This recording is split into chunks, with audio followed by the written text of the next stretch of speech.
السلام علیکم ناظرین، جیسا کہ آپ سب جانتے ہیں کہ آج اڈیالہ جیل میں عمران خان کے سائفر کیس کی ان کیمرہ سماعت تھی۔ یہ اس سلسلے کی پہلی سماعت تھی۔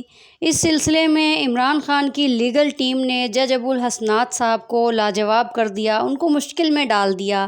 اڈیالہ جیل میں کیا ہوا، وکلاء نے عمران خان کی حالت کیسی دیکھی، یہ سب میں آپ کو اسی ویڈیو میں بتانے والی ہوں۔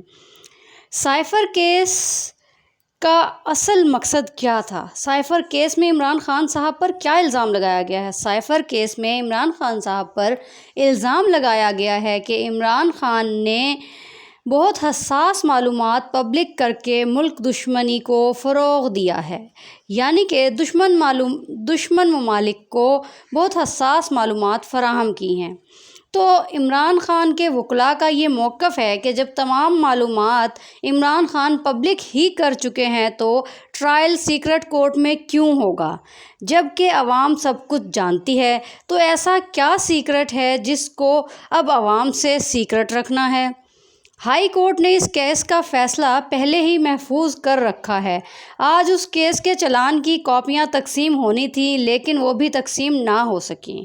سلمان صفدر صاحب نے کہا ہے کہ جس وقت ہم عمران خان صاحب سے ملے تو ان کا کمرہ بہت چھوٹا تھا، بہت چھوٹے سے کمرے میں ان کو رکھا گیا تھا، اور یہ بھی کہا جا رہا ہے کہ اب یہ فیصلہ جو کہ محفوظ فیصلہ ہے، وہ فیصلہ 19 اکتوبر کو دوبارہ اس کیس کی سماعت ہوگی یا شاید فیصلہ سنا دیا جائے۔ ابھی کوئی حتمی فیصلہ نہیں کیا جا رہا کہ کیا ہوگا، اور اس کیس کی جو پہلی سماعت ہے اس کی بھی ٹرائل کو روک دیا گیا ہے، کیونکہ جب تک کہ اسلام آباد ہائی کورٹ فیصلہ نہیں دے گا تب تک معاملہ آگے نہیں بڑھ سکے گا۔ بہت ہی سنسنی خیز اور گہما گہمی سی سیاسی ہلچل مچی ہوئی ہے۔ پورے سینیریو کچھ اس طرح کا ہے، کبھی ٹرائل کورٹ میں آ جاتا ہے ان کیمرہ عمران خان صاحب کا کیس، کبھی ہائی کورٹ میں چلا جاتا ہے، اور پتہ نہیں کیا چل رہا ہے، کچھ سمجھ نہیں آ رہی۔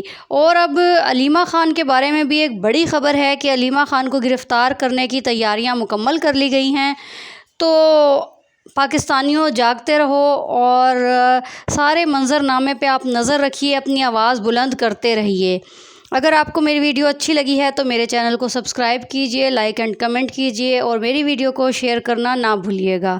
اللہ حافظ۔